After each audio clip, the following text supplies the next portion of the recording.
In today's video, I'm going to teach you how to edit Shopify website. By the end, you'll feel confident making visual and content changes to your store without touching any code. To begin, open your browser and go to your Shopify admin. This is your store's control center where all design, product, and settings live.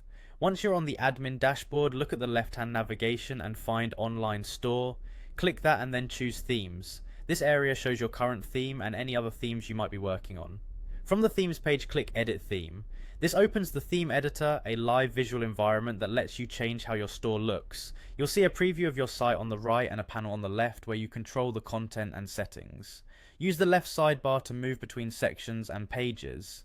At the top of the editor, there's a template drop-down that lets you switch to different parts of your site, like the home page, product pages, collections, and more, so you can edit the exact area you want. Within the left sidebar, sections are stacked in the order they appear on the page. You can click a section to adjust its settings, drag sections to reorder them, or add new sections if your theme supports it.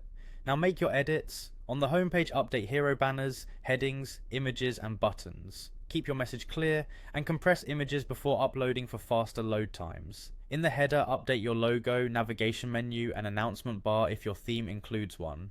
In the footer, add quick links, contact details, policies, or a newsletter sign up.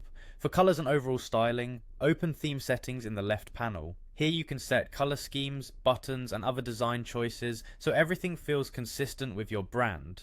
While editing, keep accessibility in mind. Choose color contrasts that are easy to read and use concise, descriptive text. As you work, preview how your changes look across devices. The theme editor includes desktop, tablet, and mobile views at the top. Switch between them to ensure your layout, text sizes, and images look balanced everywhere. If something feels crowded on mobile, consider reducing text length or spacing in that specific section. When you're happy with everything, click Save in the top right. Saving applies your changes to the selected theme. If you're editing your live theme, the updates will be visible to visitors immediately. That's it, you've navigated the admin, opened the theme editor, customized sections and styling, checked your design on all devices, and saved your work.